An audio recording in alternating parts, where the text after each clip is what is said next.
रामलाल एक टैक्सी चलाता था। उसके एक बेटी थी जिसका नाम राधिका था।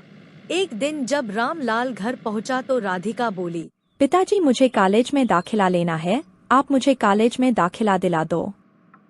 बेटी, हम लोग गरीब हैं, हमारे पास इतने पैसे नहीं हैं। जो भी टैक्सी से कमाई होती है उससे घर का खर्चा ही चल पाता है। मैं तुम्हारी फीस का इंतजाम करूंगा।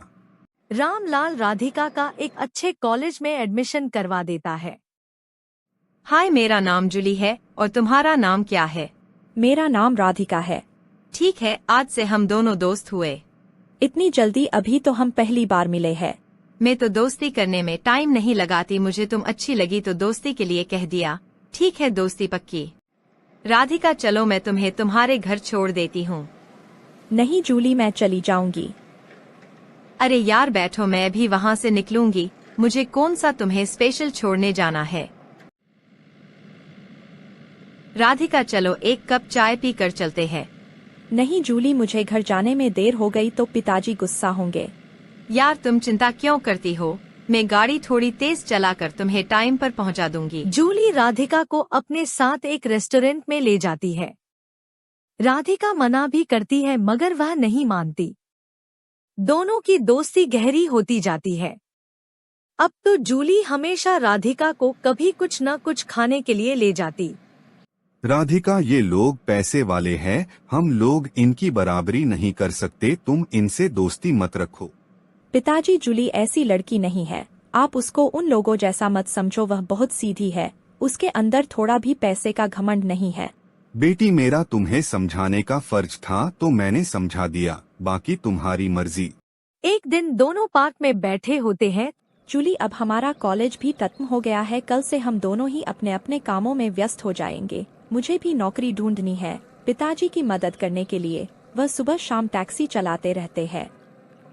जब तुम्हारी शादी हो तो मुझे जरूर बुलाना, मेरे बगैर शादी मत करना वरना मैं तुमसे नाराज हो जाऊंगी। हाँ क्यों नहीं, तुम ही तो मेरे एक पक्की सहेली हो, मैं तुम्हें कैसे भूल सकती हूँ।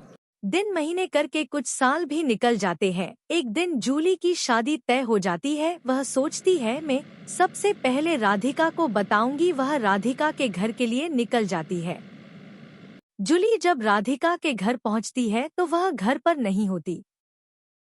अंकल, 20 तारीख को मेरी शादी है, राधिका को कहना कि वो जरूर आए, मैं उसका इंतजार करूंगी।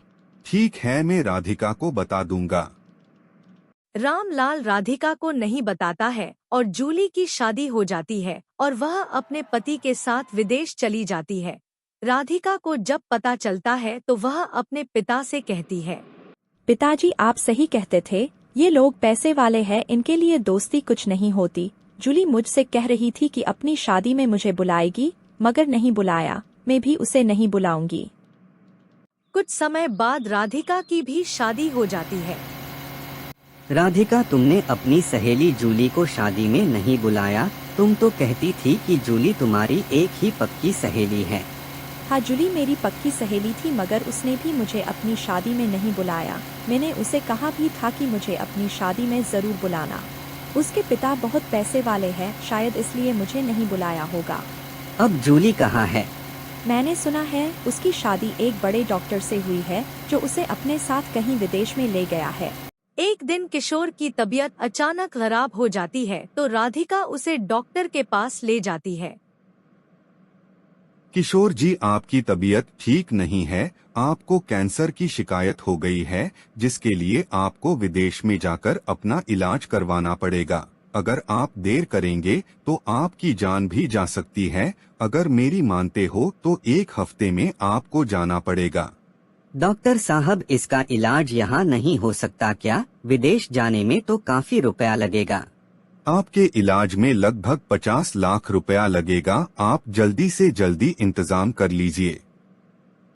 पिताजी, किशोर की तबीयत ठीक नहीं है, मैं उनके इलाज के लिए विदेश जा रही हूँ। मैंने 30 लाख में अपना मकान गिरवी रख दिया है, अभी 20 लाख कम है, देखती हूँ क्या होता है। वहाँ जाकर डॉक्टरों से रिक्वेस्ट करूँगी, कहूँगी मेरे पास इतने ही रुपए हैं, आप मेरे पति का इलाज कर दीजिए, आगे भगवान ही मालिक है।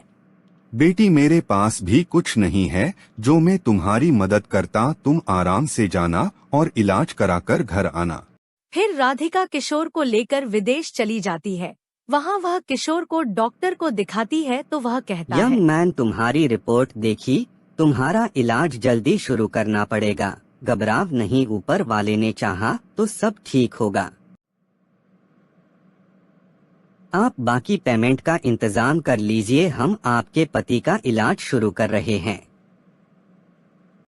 उनकी ये सब बातें जूली सुन लेती है। उसके पति उसी हॉस्पिटल में एक डॉक्टर थे, वह बाकी के 20 लाख जमा करा देती है। राधिका बैठी सोच रही होती है कि बाकी के रुपए कहाँ से लाऊं, तभी एक व्यक्ति आकर कहता है, मैडम, आपको डॉक्टर साहब बुला रहे हैं। आपकी बाकी की पेमेंट भी जमा हो गई है और आपके पति का ऑपरेशन भी कामयाब रहा। राधिका सोचती है किसने उसके 20 लाख रुपए जमा कराए होंगे, तभी उसको जूली दिखती है। वह समझ जाती है ये काम उसी का हो सकता है। वह जूली से लिपट जाती है। दोनों सहेलियां काफी समय के बाद मिले होते हैं तो बहुत खुश होते हैं। राधिका का पति बिल्कुल ठीक हो जाता है, फिर वह उसे लेकर वापस आ जाती है।